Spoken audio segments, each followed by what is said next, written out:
करने की बात कर रहे हैं, पीओके में घुसकर, पाकिस्तान अधिकृत कश्मीर में घुसकर इन आतंकी ठिकानों को नेस्तनाबूद करने की बात कर रहे हैं, पाकिस्तान अधिकृत कश्मीर को भारत में विलय करने की बात कर रहे हैं। साथ ही साथ सरकार पर भी इससे दबाव बनेगा और सरकार अब सख्त लहजे में कार्रवाई करती दिख रही है। डिमार्च जारी कर दिया है। पाकिस्तानी उच्चायुक्त को मोस्ट फेवर्ड नेशन का जो दर्जा था वो भी अब वापस ले लिया है। जो कूटनीतिक कार्रवाई है, मेरे सहयोगी संजीव त्रिवेदी मेरे साथ जुड़ चुके हैं। संजीव, जो कूटनीतिक अब दबाव बनाया जा रहा है भारत की ओर से, जो दर्शक अभी जुड़े हैं जरा तफसील से सरल भाषा में उन्हें समझाइए, उसके मायने क्या है, क्या क्या कदम अब सरकार उठा रही है और आगे क्या उठा सकती है। देखिए, आज सबसे पहले तो कैबिनेट कमेटी ऑन सिक्योरिटी यानी कि सुरक्षा मामलों की जो कैबिनेट कमेटी होती है, जिसमें प्रधानमंत्री और सबसे बड़े मंत्री जो हमारे देश के हैं वो बैठते हैं, उन्होंने बैठक की सुबह 9:15 बजे। और उस बैठक का नतीजा ये था कि मोस्ट फेवर्ड नेशन का एक स्टेटस होता है जो कि हम लोग वाणिज्यिक तौर पर किसी भी सहयोगी देश को देते हैं। उस स्टेटस को जो हम लोगों ने 1996 में दिया था, आज हमने विड्रॉ कर लिया। इसके बहुत ज्यादा मायने नहीं है संदीप, क्योंकि ये 1996 में दिया गया था और पाकिस्तान ने प्रत्युत्तर में हमें ये स्टेटस नहीं दिया था, लेकिन आज तक ये बरकरार था। और ये अपने आप में बहुत आश्चर्य की बात है कि इतने हमलों के बावजूद ये अब तक क्यों बरकरार था। खैर, ये आज विड्रॉ कर लिया गया है, लेकिन इससे क्या वो बात सामने आएगी जो आज हर भारतीय के हृदय में है कि बदला लिया जाना चाहिए, खून का हिसाब जो है वो चुकता होना चाहिए। देखिए, और भी ऐसे कड़े कूटनीतिक हमारे पास प्रयास हैं जो किए जाने चाहिए। इंडस वाटर ट्रीटी को हम मानते हैं। हमारे इंडस रिवर जो है, 5 नदियां हैं, वो सारी बहती है पाकिस्तान में। हम अगर पानी रोक लेते हैं, उनकी हालत खराब हो जाएगी। हम अपना पानी काट करके उनको देते हैं और बदले में हमें यह मिलता है। मां एक बहुत बड़ी है कि यह भी होना चाहिए। ये तस्वीरें राजनाथ सिंह खुद श्रद्धांजलि देते हुए, पार्थिव शरीर को कांधा देते हुए शहीदों के, अभी श्रीनगर में जहां पर अंतिम विदाई सरकार दे रही थी, अब दिल्ली लाया जाएगा सभी शहीदों के पार्थिव शरीर को, और जिस जिस इलाके के थे वो वहां फिर उन्हें भेजा जाएगा उनके परिवार वालों के पास अंतिम संस्कार के लिए। आप अपनी बात जारी रखिए। देखिए, इन तस्वीरों को देखिए, किस तरह से आपको आपके रोंगटे खड़ी कर देंगी। इतने ताबूत सामने, और देश के गृह मंत्री, आप देख रहे हैं कि देश के गृह मंत्री जवानों को कंधा दे रहे हैं। इस स्थिति की कोई कल्पना भी नहीं कर सकता है। और ऐसे में जो डिप्लोमेटिक तरीके हैं, उससे इस पूरे मसले पर काबू नहीं किया जा सकता है। ये बिल्कुल स्पष्ट हो गया है, साफ हो गया है। और भी हमारे पास कड़े जो है एक्शन लिए जाने के तरीके हैं। पहले तो हमें कूटनीतिक संबंधों के बारे में विचार करना चाहिए। क्या पाकिस्तान के साथ हमें डिप्लोमेटिक रिलेशंस बरकरार रखने चाहिए। आज विदेश सचिव ने बुलाया जो पाकिस्तान के उच्चायुक्त हमारे भारत में हैं, उनको, और साफ कह दिया कि आपने जो कल इशू किया है बयान, ये कहते हुए कि पाकिस्तान पर बेवजह शक किया जा रहा है, ये बिल्कुल गलत है। आप बताइए संदीप, किस तरह की ये बात है। जैश ए मोहम्मद खुद जिम्मेदारी लेता है, और जैश ए मोहम्मद जब कहता है तो जैश ए मोहम्मद कहां स्थित है? बहावलपुर में, पाकिस्तान के बहावलपुर में। पाकिस्तान मीडिया कह रहा है, पाकिस्तान के एक चैनल ने खुलासा किया है, जैश की सरपरस्ती है, उसके सर पर हाथ है पाकिस्तानी सेना का। ये तो हम नहीं, पाकिस्तानी चैनल ये चर्चा कर रहे हैं। बिल्कुल, आप ये मानकर चलिए, पाकिस्तान के जो प्रधानमंत्री हैं इमरान खान, भले ही वो नया पाकिस्तान बनाना चाहते हैं, एक नया पाकिस्तान जिसमें भारत के साथ संबंध ठीक हो, लेकिन हकीकत यह है कि उनका जो चुनाव हुआ था उसमें परोक्ष मदद उन्हें जैश ए मोहम्मद से मिली थी, और जैश ए मोहम्मद के खिलाफ वो कदम उठाने की स्थिति में आज की तारीख में नहीं है। जैश ए मोहम्मद का सरगना मसूद अजहर खुलेआम पाकिस्तान में घूम रहा है। वो इतने बड़े आतंकी वारदातों को अंजाम दे रहा है भारत में, और पाकिस्तान कहता है। तस्वीरें जो आपको हम दिखा रहे हैं, एक मिनट संजीव, गृह मंत्री राजनाथ सिंह कांधा देते हुए शहीदों को, उनके साथ डीजी सीआरपीएफ भटनागर साहब भी उनके साथ यहाँ पर मौजूद हैं। अब इन गाड़ियों से एक स्पेशल विमान तक ले जाया जाएगा। श्रीनगर एयरपोर्ट लगभग 2 किलोमीटर की दूरी पर है सीआरपीएफ के इस कैंप से। वहाँ पर एक विशेष विमान इन शहीदों के पार्थिव शरीर को, ये देखिए नारेबाजी हो रही है वहां पर, शहीदों को आखिरी नमन दे रहे हैं उनके साथी। सुनिए।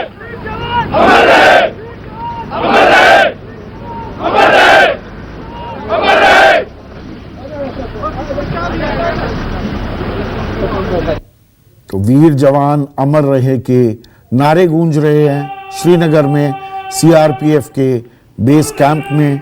और यहाँ से अब गाड़ियों में इन पार्थिव शरीर को ले जाया जा रहा है। एक विशेष विमान इंतजार कर रहा है श्रीनगर एयरपोर्ट पर और इन बहादुरों, इन शहीदों के पार्थिव शरीर को फिर दिल्ली लाया जाएगा और वहां से उनके गांव, उनके घर इन पार्थिव शरीर को भेजा जाएगा।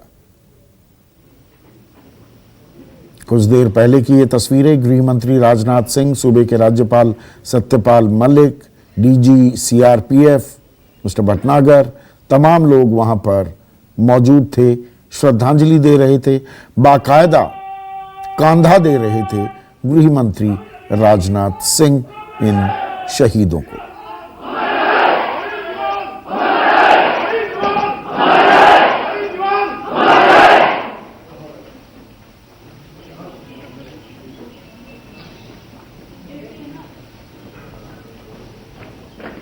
ये देखिए गृह मंत्री राजनाथ सिंह आगे बढ़कर कांधा देते हुए, पीछे आपने देखा होगा राज्यपाल सत्यपाल मलिक भी कांधा दे रहे हैं इन बहादुरों को, इन शहीदों को।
इसको आगे करो, आगे निकल बस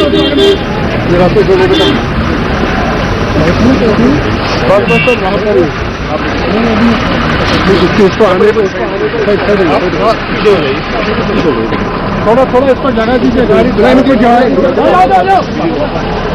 आप आइए,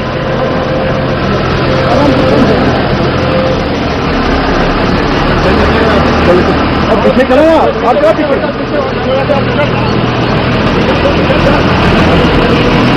ये सीआरपीएफ का जो कैंप है श्रीनगर में, ये एयरपोर्ट से महज 1.5-2 किलोमीटर की दूरी पर है। इन गाड़ियों में पार्थिव शरीर, जो शहीदों के पार्थिव शरीर हैं, उन्हें ले जाया जाएगा एयरपोर्ट। वहाँ पर एक विशेष विमान इंतज़ार कर रहा है जो इन पार्थिव शहीदों के पार्थिव शरीर को दिल्ली लेकर आएगा। जो दिल्ली के इलाके के हैं, जो पंजाब या जम्मू कश्मीर के ही इलाके के हैं, उनके लिए अलग से खास इंतज़ाम किए जाएंगे। उनके परिवार वालों तक इन शहीदों के पार्थिव शरीर को पहुंचाया जाएगा। तो नम आंखों से अपने सहयोगियों को विदाई देते हुए सीआरपीएफ कैंप में जो जवान मौजूद हैं, और वहां पर आप देख सकते हैं देश के गृह मंत्री राजनाथ सिंह, सूबे के राज्यपाल Satyapal Malik, DG BSF R Bhatnagar, तमाम लोग वहां मौजूद हैं श्रद्धांजलि देने के लिए। इसके बाद गृह मंत्री राजनाथ सिंह, जो इस सबसे बड़ा आतंकी हमला है कुछ सालों का जम्मू कश्मीर में, जो लोग जख्मी हुए हैं 10 की तादाद बताई जा रही है, 2 से 3 की हालत अभी भी चिंताजनक बनी हुई है, उनका हालचाल जानने के लिए श्रीनगर बेस हॉस्पिटल जाने वाले हैं राजनाथ सिंह।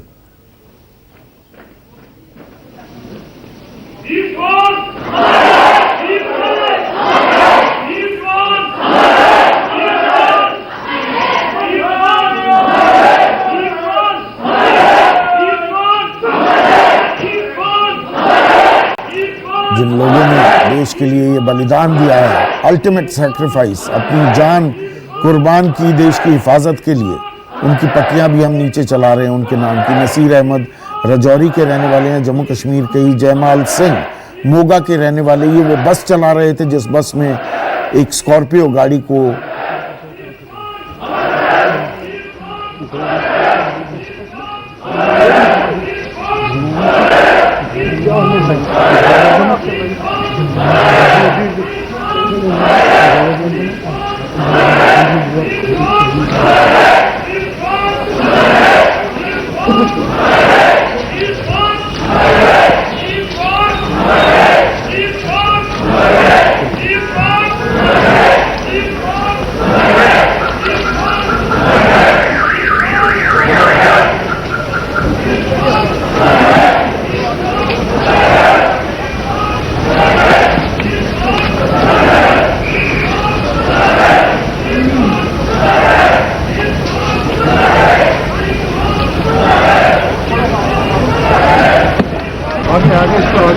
आगे करो, आगे निकलो, ये रास्ते को लेकर बस वहाँ पर इसको आगे थोड़ा थोड़ा इसको जगह दीजिए, गाड़ी लाइन को जाए। आप आ जाइए,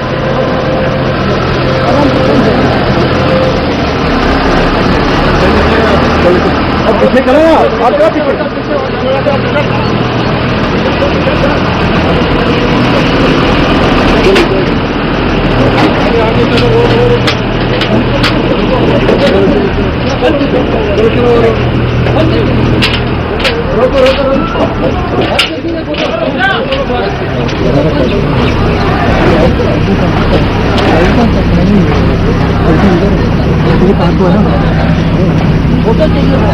पड़ जाएगा, पीछे रहेंगे संजय। कहाँ हो?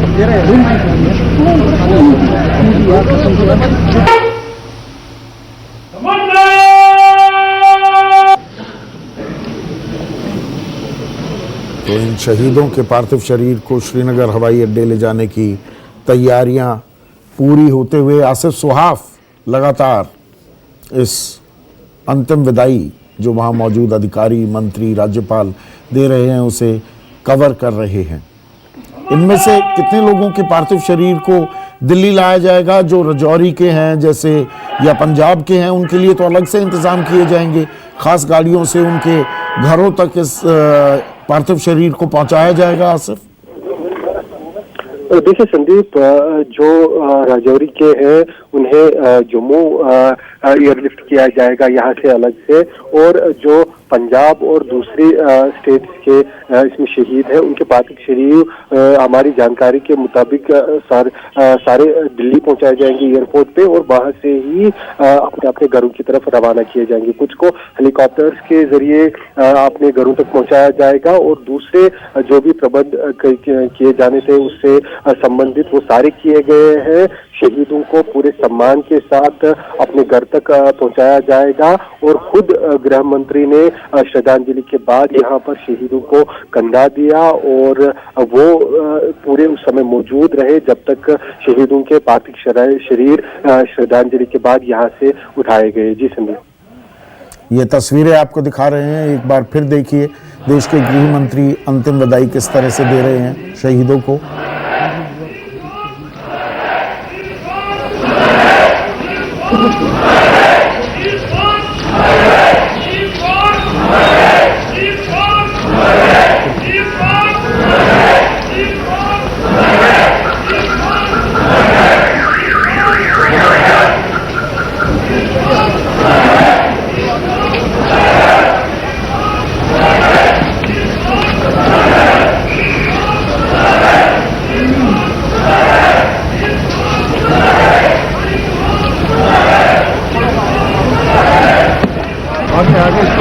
इसको आगे करो, आगे निकलो, ये रास्ते को लेकर बस वहाँ पर इसको आगे थोड़ा थोड़ा इसको जगह दीजिए, गाड़ी लाइन को जाए। आप आ जाइए,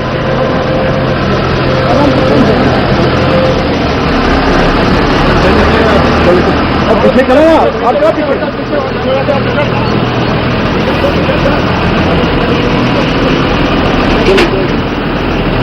और आसिफ सुहाफ लगातार मेरे साथ बने हुए हैं। अब आगे का कार्यक्रम क्या है? आप बता रहे थे श्रीनगर बेस हॉस्पिटल भी जाने वाले हैं।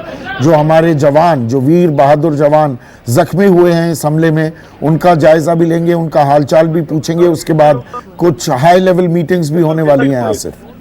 जी बिल्कुल संदीप, पहले जो है गृह मंत्री अब यहाँ जो श्रद्धांजलि हुई है शहीदों की, इसके बाद अब गृह मंत्री सीधे घायलों का हाल पूछने के लिए हॉस्पिटल पहुंचेंगे। श्रीनगर के आर्मी बेस हॉस्पिटल वो यहाँ से हेलीकॉप्टर में पहुंचेंगे और वहाँ घायलों के साथ कुछ समय बिताने के बाद गृह मंत्री वहाँ से वापस हेलीकॉप्टर के जरिए टेक्निकल एयरपोर्ट पहुंचेंगे और वहाँ पे ही उनकी काफी सारी बैठकें होनी है, सिक्योरिटी रिव्यू मीटिंग होना है।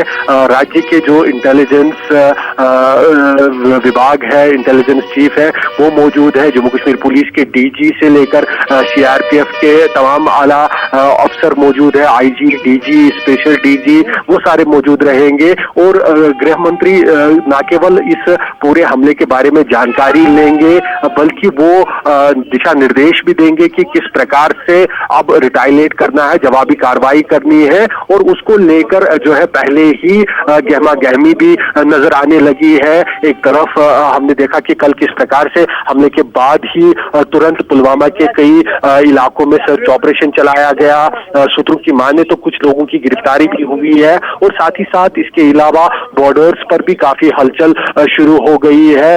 हर तरह के जो विकल्प है उन पे बात हो रही है यहाँ पर। और गृह मंत्री अब ग्राउंड जीरो पर यहाँ जो है फोर्सेस से न केवल इनपुट लेंगे बल्कि उन्हें डायरेक्शंस भी देंगे आगे की कार्रवाई को लेकर। जी संदीप, तो क्या अब ये तय माना जाए ऑपरेशन ऑल आउट और उसमें 650 से ज्यादा आतंकियों को नेस्तनाबूद किया है हमारे सुरक्षा बलों ने, उसे नए सिरे से अब चलाया जाएगा जम्मू कश्मीर में? जी बिल्कुल संदीप, काफी सारी चीजें होंगी। सबसे पहले तो गृह मंत्री इस पर ज्यादा जोर देंगे कि आखिरकार मिलिटेंट इस तरह का हमला, इस तरह का बड़ा आत्मघाती हमला करने में कामयाब कैसे हुए, क्योंकि इस हमले में मिलिटेंटों ने करीब 100 से ज्यादा एक्सप्लोसिव का इस्तेमाल किया। उसके बाद एसयूवी गाड़ी में वो सारा फिट किया गया। तो इस प्रकरण में जाहिर सी बात है मिलिटेंटों को काफी मशक्कत भी करनी पड़ी होगी और काफी लोग इसमें इन्वॉल्व भी होंगे। तो यहाँ इंटेलिजेंस कैसे चूक गई, इतनी अगर तैयारी मिलिटेंट कर रहे थे तो इंटेलिजेंस कहां पर थी, उन्हें क्यों इसकी पूरी जानकारी नहीं मिली, वो इस हमले को लेकर पूरी तरह से सटीक जानकारी क्यों नहीं दे पाए और इस हमले को क्यों नहीं रोका गया, सबसे पहले जो है उस पर बात होगी गृह मंत्री द्वारा। जो हमें सूत्रों से पता चला है उसको लेकर वो अफसरों से सारे जवाब तलब करेंगे और उसके बाद वो जानेंगे कि आप कल के हमले के बाद अब तक क्या कार्रवाई की गई है, कौन से इलाकों में सर्च ऑपरेशन चलाया गया है, जो लोग डिटेन किए गए हैं क्या उनकी इन्वॉल्वमेंट अभी तक कोई सामने आई है, ये सारी चीजें वो जानेंगे और उसके बाद ही वो आगे के निर्देश देंगे कि किस प्रकार से ऑपरेशन ऑल आउट या दूसरी जो चीजें करने की जरूरत है। एक तरफ देखिए संदीप, हमें समझना होगा ये दो भागों में होगा, क्योंकि जो मिलिटेंट हमला करने वाला था वो पुलवामा का ही रहने वाला है, जिस जगह पे हमला हुआ उसे केवल 10 किलोमीटर की दूरी पर रहता है। लेकिन जरूर इस हमले के जो तार है वो पाकिस्तान से इसलिए जुड़ रहे हैं क्योंकि वहां से ही एक जैश का कमांडर भेजा गया जिसने अफगानिस्तान में हमले किए थे। अफगानिस्तान में वो नेटो के साथ लड़ा था, वो ही जो जैश का सरगना है, मिलिटेंट है, कमांडर है, उसको कश्मीर घाटी भेजा गया और उसी ने इस तरह इस पूरे हमले की साजिश रची। तो दो भाग है, एक कार्रवाई तो अंदर करनी पड़ेगी, यहाँ पे देखना पड़ेगा कि किस तरह से इन मिलिटेंटों को जो है टैकल किया जाए, और दूसरा भाग जो होगा वो पाकिस्तान के खिलाफ किस तरह की और क्या कार्रवाई होती है उसी को चलते हुए। कार्रवाई तो शुरू कर दी गई है पाकिस्तान के खिलाफ, लेकिन पाकिस्तान अपनी कारगुजारियों से बाज आने को तैयार नहीं है। पाकिस्तान इस हमले के पीछे है, इसमें कोई अब शक व शुबा नहीं रह गया है। ये सिर्फ हम नहीं कह रहे, पाकिस्तानी चैनल भी इस बात को कह रहे हैं कि जैश-ए मोहम्मद के सर पर पाकिस्तानी सेना का हाथ है। ये पाकिस्तानी चैनल चर्चा कर रहे हैं आसिफ।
थोड़ा थोड़ा इसको जगह दीजिए, गाड़ी लाइन को जाए।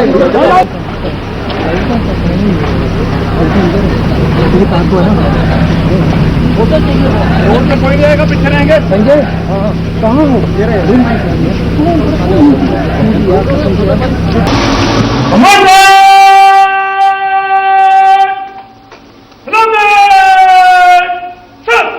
आगे नहीं जाओ, आगे मत जाओ।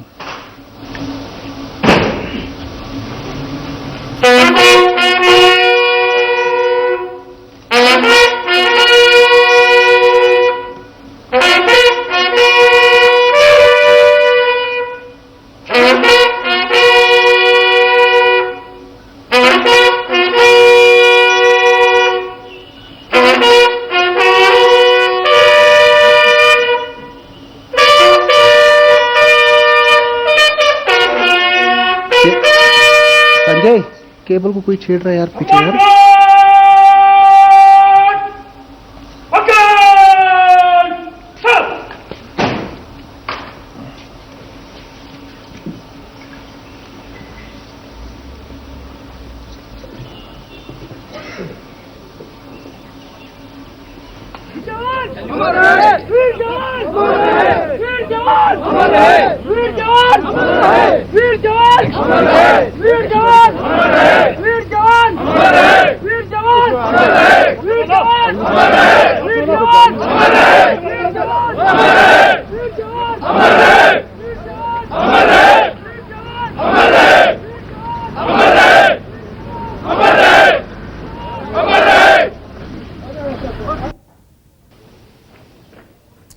तो तस्वीरें पूरी कहानी बयां करते हुए नम आंखों से पूरा देश, ये सिर्फ श्रीनगर नहीं या सिर्फ राजनाथ सिंह, गृह मंत्री राजनाथ सिंह या राज्यपाल सत्यपाल मलिक श्रद्धांजलि नहीं दे रहे हैं, पूरा देश इस कुर्बानी को, इस अल्टीमेट सेक्रीफाइस को नहीं भूलने वाला है जो इन 40 शहीदों ने देश के लिए किया है।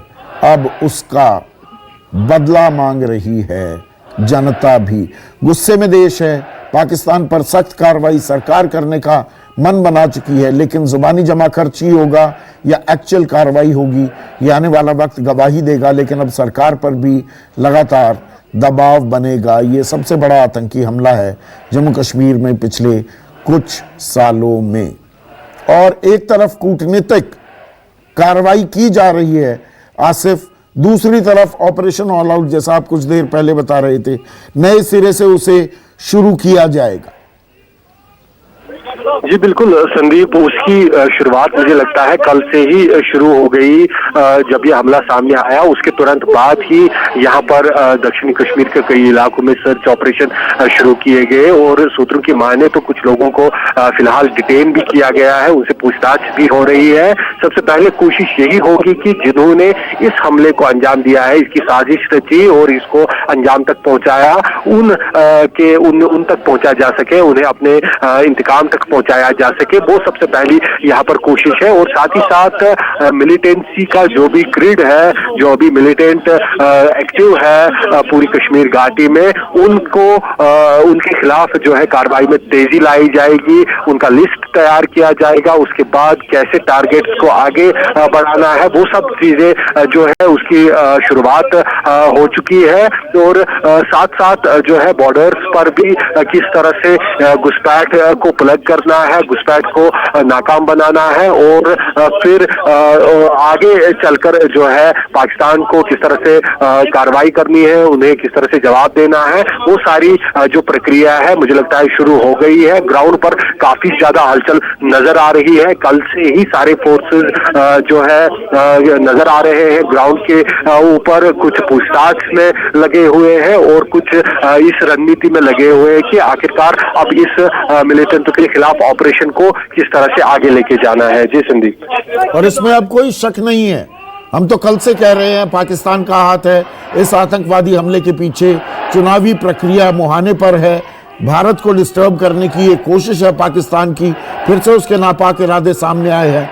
पाकिस्तानी विदेश मंत्रालय, यहाँ दिलचस्प बात यह है आसिफ, पाकिस्तानी विदेश मंत्रालय कह रहा है बिना जांच के हमारे ऊपर इल्जाम ना लगाएं, जबकि ये इल्जाम हम नहीं, पाकिस्तानी मीडिया, कई चैनल्स वहां पर साफ कह रहे हैं जैश ए मोहम्मद के सर पर पाकिस्तानी सेना का हाथ है। ये हम नहीं कह रहे, पाकिस्तानी चैनल कह रहे।